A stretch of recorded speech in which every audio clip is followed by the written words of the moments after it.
I'm gonna go ahead and take this trade. Stops right at the high. All right, so right now I'm in this trade floating about 32K. I'm living in that 21st century, doing something mean to it. Do it better than anybody you ever seen. Do it. Screams from the haters, got a nice ring to it. I guess every superhero need his theme music. No one man should have all that power. The clock's ticking, I just count the hours. Stop tripping, I'm tripping off the power.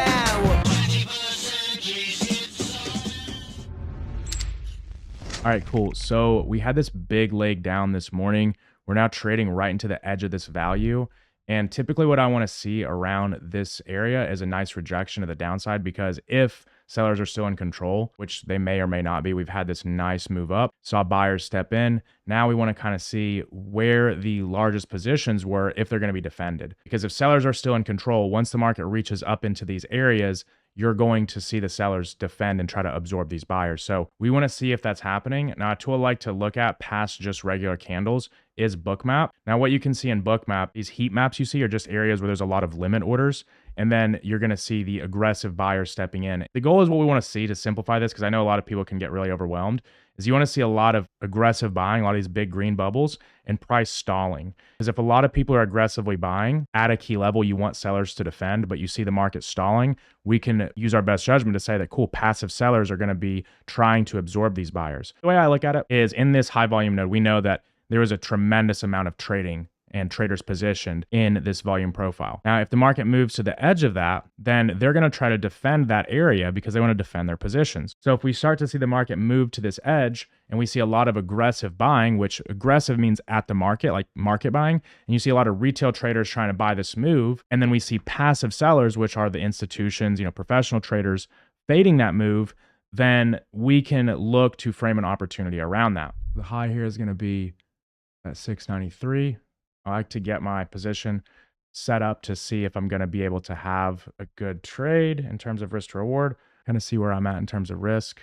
Keep this closer to that 10,000 mark. I want to see if we can close this candle. I do like seeing a little bit of aggressive selling stepping in here. This is the only real problem area I see over here.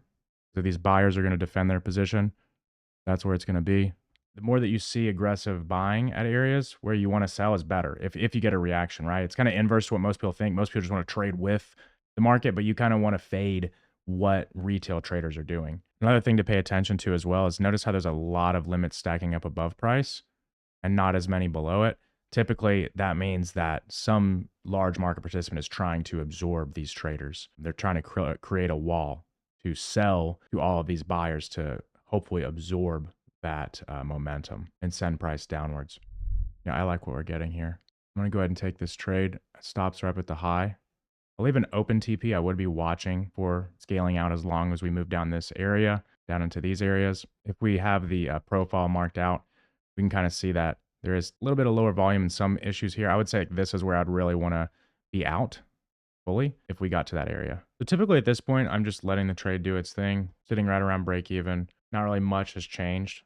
I try not to micromanage. Like once I have set my levels, just kind of let the market do the lifting for me. Taking a look here too, just to kind of give you guys a little bit of interactive learning. Notice which side is rewarded, meaning when we get aggressive selling, what is happening here? When we get aggressive buying all through this, price is moving up, like this gets rewarded, but we start to halt. These are not rewarded, right? You sell, downwards price action, sell, downwards price action. And finally, these buyers get exhausted and they're also getting absorbed by all the limits. And then we start to see a large amount of selling going on. And then when this happens, price actually reflects it. So that can tell you price's sensitivity based on who's in control. Because if there is a balance, we want to see that shift to one side clearly. And if there's an imbalance of sellers, every time you see aggressive selling, you're going to see aggressive market movement. That's literally how the markets work. That's how assets are priced. So understanding this gives you a huge edge over just trading price action patterns alone. Whenever you combine this with what we see here, these market structure shifts, the market halting at key levels, it can become extremely powerful. So hopefully this is helpful to you guys and simplifies this tool. A lot of people overthink this stuff, but it's really not that complicated. So we're floating about 14K right now.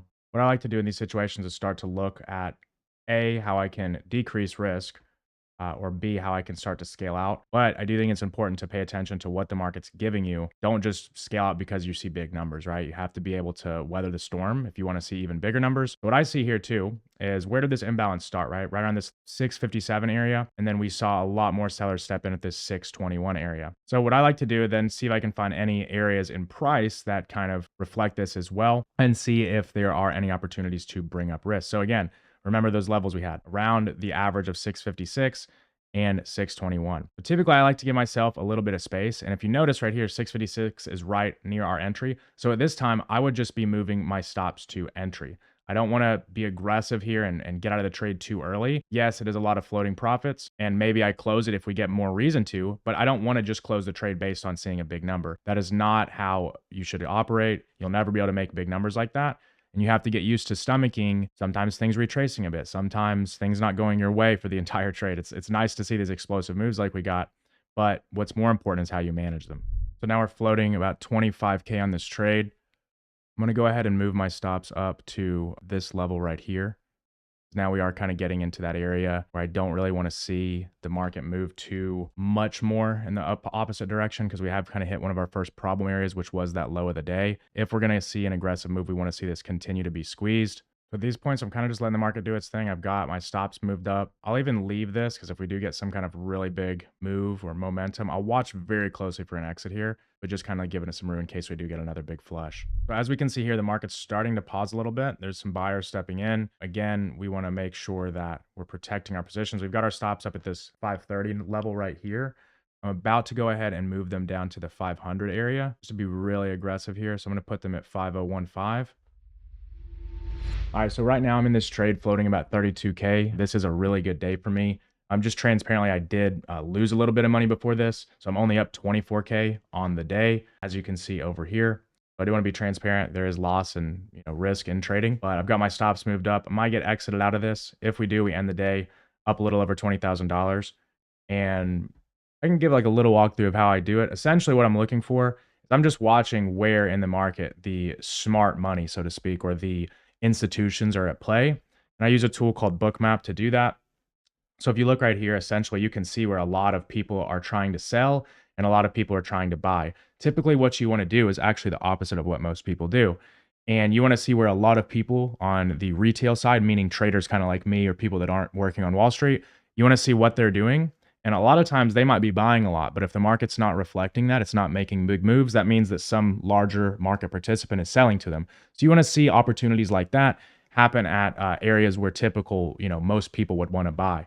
So that's kind of my logic in trading. Very simple. Obviously, you can learn a lot more to it, but that is kind of the name of the game, is just fading the herd, right? But we've got our stops moved up, meaning we've removed risk of the trade turning around on us. So at worst, this thing can come back just a couple dollars, and there we go. We're out of the trade. Now we just made about $30,000 in that trade. End of the day with $21,000 and 430 in profits. So not a bad day if you ask me. So today, this crew came all the way from the United Kingdom out here to Tennessee to see a day in my life. But really, they wanted to see a little bit more than that, because they're building this whole rags to riches documentary that they want to get put on Netflix. And they found my story online and reached out to me because they want to see a little bit more behind the scenes of how I got here. So I'm going to take them to my hometown. We're going to do a bunch of cool stuff. And honestly, I'm super excited for it, because a lot of you guys may only see the lifestyle. You may only see me making money trading, kind of like today, where you just watch me make 30K. But I want to be crystal clear. Life was not always this good. In case you didn't know already, I made a lot of mistakes when I was growing up and had a pretty rough time. Got into a lot of trouble, and before I lived the life that you guys see, things were a lot different. So we're going to go into that with them. I'm going to tell my full story, take them all the way back to my hometown where everything started, and give them a taste of what my life looks like now. So as we are back in my hometown, riding around, looking at my old house, the old neighborhoods that I used to run around in, it's kind of a crazy feeling, because whenever life's moving really fast, like it has been these last couple of years, it's easy not really to forget where you came from, but you kind of forget how it makes you feel and all the stuff that you had to go through in order to get to where you're at. So coming back here, seeing all this stuff, just takes me back to another time when I was a different person. And it feels good because I know that that person would be proud of me who I am today. Hell, they probably wouldn't even believe you if you said that I would have done everything that I've been able to do, because back then, times were a lot different. My average day to day would look something like waking up, smoking some weed, and then going out and getting into some kind of trouble. But it just goes to show, it literally does not matter where you came up from, who you are, what you're struggling with, or what mistakes you've made. If you truly apply yourself and lock in, you can make something of yourself. So let this be an example and motivation for you guys to do the same. Because if somebody as fucked up as I was could get to where I'm at now, any of you guys can do it too. Going through my old neighborhood was pretty cool, but being in my old high school was kind of weird. I don't know. I haven't been here since I graduated, and I wasn't even really here all that much when I went here because I was a total delinquent and skipping school all the time. But it is kind of cool to come back here. Sometimes I wonder if any of my old teachers know or have any idea of what I'm doing now. I'm sure a lot of them probably think that I'm in trouble or in jail by now based on who I was back then. Or maybe they think that I just didn't really make anything of myself. I don't know. I doubt that they would even guess in their wildest dreams of what has actually happened. All right, so we are over here at my old high school, funny enough, doing this documentary. It feels it's so weird, man. Just a crazy feeling how far life's come, especially all the trouble and stuff I was getting in back then. I thought that was gonna be my ticket out. Ironically enough, it was almost my ticket out in another way. But, you know, all the lessons I learned growing up and all the things that I did, all the mistakes that I made, I truly attribute my success to that. Because when you come from nothing and you've made every mistake in the world and you weren't supposed to make it, when you get that opportunity to make it, you put your foot on the gas and you never let up. And you're more hungrier than anybody around you. You're gonna get it in a different way than anybody else even can, because they're motivated off of lust, off of wanting more. But whenever you come from something like I did, you're just motivated from fear of getting back into it, and fear of everybody being right about you, and fear of your parents having to look back like, damn, my kid failed. You know, and my parents had to think that. Like, I'll never forget whenever I had to call them from jail when I got in trouble, and my mom like screaming and dropping the phone, to then now today, fast forward, all these years later, she's about to have to do an interview for a documentary about how things turned out good. It's just crazy. All this stuff feels kind of weird. I mean, I've got this documentary crew out here setting up to interview my mom and dad. And you know, for me to do content doesn't really feel weird. I'm used to it. But to see my mom and dad do it, honestly, what is going on? Like, what has life came to where this is even happening? And I think it's a cool moment for them too, because there was a time where they probably wondered what was even going to happen to me. So whenever I was planning this whole thing out, one of the things that they told me is they wanted to get just an inside the day in the life look of what I actually do. And sometimes whenever I wind down, I go out to the cigar lounge. So I decided to rent out the venue there. That way we could have our own space. And then he told me that he doesn't smoke cigars. So this is going to go one of two ways. One, he's either going to love cigars, or two, he's gonna hate them and he might puke. I'm leaning a little bit more towards number two. I doubt you want strong. Yeah, I don't want strong. I would say for you, bro, if I were you, I would literally just go with most likely just a regular Davidoff. I'd probably get a Toro Churchill. This is like the basic, mild cigar, so I'd go with that. This is the Churchill? Yeah, they're both Churchills. You giving me this because I'm British? Yeah, bro, of course. That's why I said you guys stay over here, bro. Davidoff's fire. Do you know any history behind cigars? Define history. Like, how they was invented, why they're invented, why they're a thing, what made them popular, anything? I just smoke them. I smoke them and I know which ones are good. Fair enough. You want to hit it very like lightly. So you like do don't kind of suck a little bit then, basically. You have to. You smoke Yeah. it, but you don't. But you're not inhaling. Okay. So you're just like sucking to a straw, but like real lightly. So it's like until it gets an even smoke. Because if you do it too fast, it'll ruin it. I mean, it's not. I don't overthink it, but like, you know, if you smoke it too fast, it'll get like nasty. You're like inhaling it though. Try it not to. Yeah, you're inhaling it.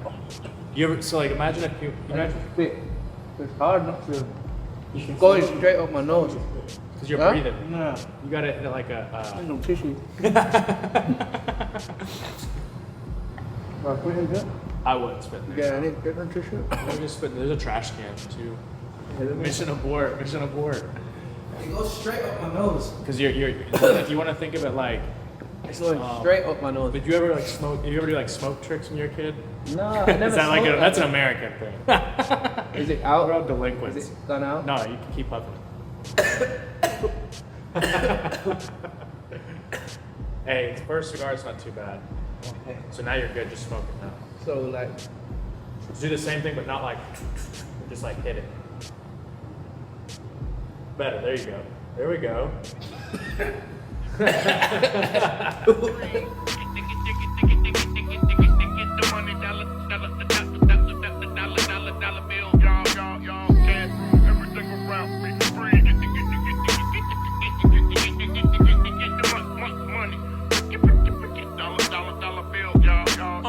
I had Benzes before you had braces. The all black Maybach, but I'm not a racist. The inside's white in the Katy Perry's faces. Yellow diamonds in my Jesus. I just might learn to speak Mandarin. Japanese for the yen that I'm handling. International hold, that's my handle. Yeah. Let's take them back. Coming up, I was confused. My mama kissing a girl. Confusion occurs coming up in the cold world. Daddy ain't around, probably out committing felonies. My favorite rapper used to sing, check out my melody. I wanna live good, so shit, I sell dope for a 4-finger ring. My assistant is lining up dinner on the yacht at Kiki, so that'll be pretty sick. Excited for that. But really, what I'm excited for, we just got a liquidity sweep with a fair value gap. Chat, should I take another trade today, or is that over trading? We started off the day strong. We make this private jet free. We already did, technically, just by a little bit. Yeah, I don't know if I trust this Wi-Fi enough. I've had some not fun times trading on Wi-Fi. So we're gonna play a little game. I'm gonna show you a chart, and I want you to comment if it's going up or going down by the end of the day. And one of the winners, screw it, 3 of the winners will win a Apex challenge. I'll give you a 3-way, and then 1 lucky winner will win $1,000. Fuck it, why not? All right, so here is the 1-hour chart. Give you guys a little more context. We'll see. Came down and took out this range. What do you think? Do you need to see more? Let's see on a 4-hour chart. Cue the Jeopardy music. There we go. 15-minute looks a little suspect. Looks a little suspect. Up or down? Now you got an actual look at the market. We got the volume profile up now. So now you can get a real look and you can kind of see. Now, if you guys don't know how to use the volume profile or the stuff that we used earlier in the trading that you guys watched, doing a free live class on February 15th. If you want to sign up to join, you can do that down in the description. Now, I will be transparent and let you know you don't have to sign up to join, but if you do, you get this workbook where it's going to give you an ebook teaching you everything about volume profile, and then something that you're going to be able to follow along during the live class to make sure you get the most out of it. So I'll leave a link in the description for that below.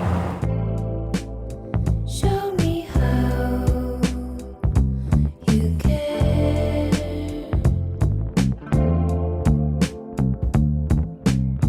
And trading is one of the things, like, you need to be motivated by the fact that you understand if you stay motivated to the process, like to doing everything right, that you'll be able to make a lot of money. But I think the more important thing is, like, what are you going to do with that money? Because whenever I had traded for years and all I wanted to do was just get rich, I never like did well. But whenever I was trading from a state of like, this is the only chance I have, this is the only choice I have in order to make money, then it was like, okay, cool, all bullshit aside, I got to lock in. What are the habits I need to form? What kind of person do I need to become? And then you actually start getting motivated, not so much to trade, but like to become a good trader, to follow the processes. And I think that you have to consistently remind yourself of a why. You have to have some bigger purpose, or it will become boring. Because at the end of the day, man, money is everything when you don't have it. But once you have it, money really doesn't change that much. Like once you get to a certain level, past like, I'd say like 10K a month, 20K a month, most of the immediate needs are fulfilled. Yeah, of course there's higher levels for sure. You unlock different things, but you have to change what your motivation is at every level. Because at first it's just like survival. That's the most powerful one, but that's also why a lot of people get a little bit, they just kind of chill there. You know what I mean? So you have to find a new thing, like, you know, maybe it's retiring your parents, maybe it's usually it's for other people. That's one thing I've found is at this point, man, like I could just stop doing what I'm doing and just chill. Just throw it into an investment account, live off the pat, like just chill. But I don't ever see myself doing that. I see myself doing different things. You know, maybe not doing the same exact thing I'm doing now forever, but it's always just about like making sure there's some kind of deeper meaning to what you're doing, you know? So the main reason we're headed to Miami is because we're doing this conference. Like, can you give the people at home, I know it's a very exclusive event, so we can't bring the cameras in there, but like, can you give them a little talk about what you're gonna be talking about? Yeah, so at Jeremy Haynes, shout out Jeremy, he's the GOAT. It's more of like business stuff, so I'm gonna go in there and break down how I do the business side of things, and it's gonna be fun. I don't really have much planned. In fact, I have nothing planned, but I like speaking publicly. I think it's important to just do it off the cuff. Like, I have a structure in my head. You know, Amber's gonna kill me because I'm supposed to have it planned. She probably has a backup plan. I'm gonna be speaking with one of my business partners, Amber. But yeah, long story short, we're gonna be doing that. It's gonna be fun though. It'll be all good.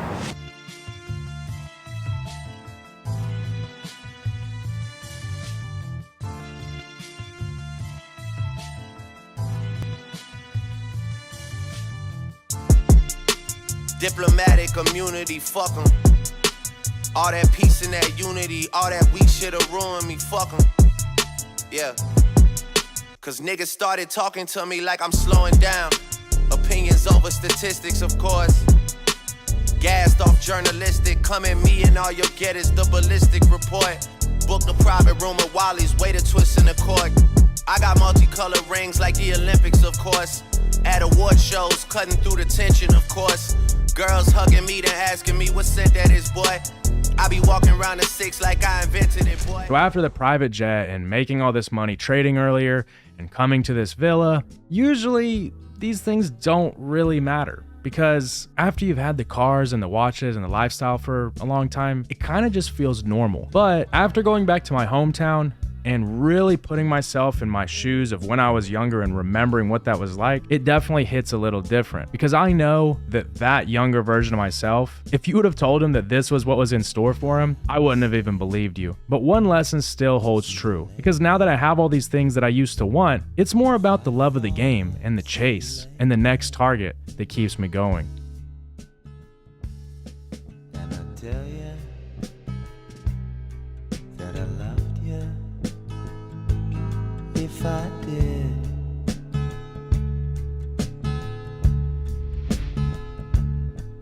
It's so strange deciding how to feel about it. Such strange emotion standing there beside it. There has to be at least one area where you've gotten comfortable and you could be pushing yourself. And again, that was the most value that I've got out of this inner circle, that I've got really out of anything. Because once you know how to do it, everybody here, if you're in this room, you know enough.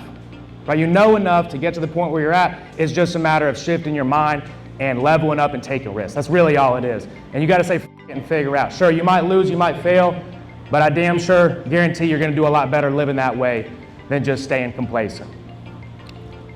Cool, now we'll take some questions. I gotta say, I really, and I mean really, enjoy speaking on a stage. Now I would say there was probably like, I don't know, 100 something people. Nothing insane, but even that gives you a little bit of a rush, especially after I got done and people were texting me or coming up to me saying that it motivated them. I don't know. There's just something about that hypes me up. So one day I want to speak on a way bigger stage, and I'm setting that goal right now publicly. And earlier today, before I spoke, Jeremy spoke.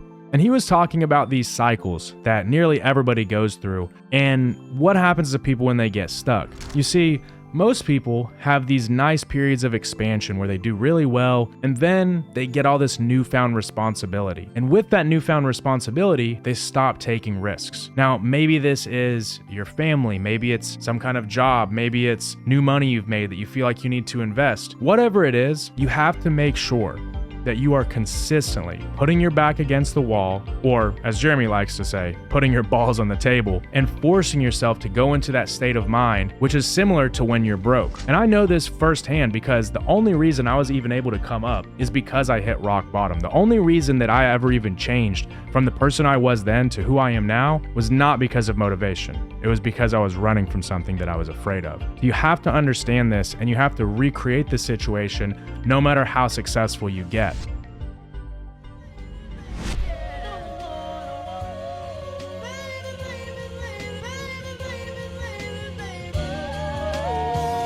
Yeah. Niggas see the crib and ask who did I steal from? Price tags on making the world feel some. They don't have enough to satisfy a real one. Maverick Carter couldn't even get the deal done.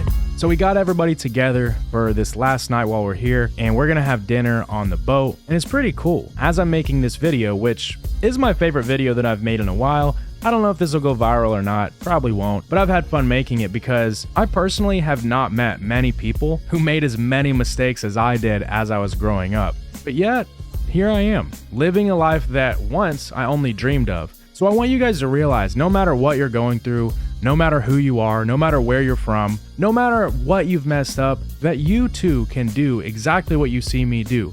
I'm not special. I just hit rock bottom. And I had real motivation, real fear that everything was going to be ripped away from me. And that fear is the only thing that smacked me into shape. That is the only reason that I did everything that it took in order to get to this point. It wasn't because of motivation. It wasn't because I had a dream. It was because I was afraid. I was afraid of the life I used to live. I started to want to run away from everything that I had been, everything that I had done. And that was the motivation that got me here today. And after I've made this video, after I've put all this together, I gotta say, I'm more motivated than I've been in a long time. So I hope this video has the same impact on you that the talk at Jeremy's had on me, and it makes you push yourself to the next level to put your back against the wall consistently and see what you're really made of. Or, as Jeremy likes to say, put your balls on the table.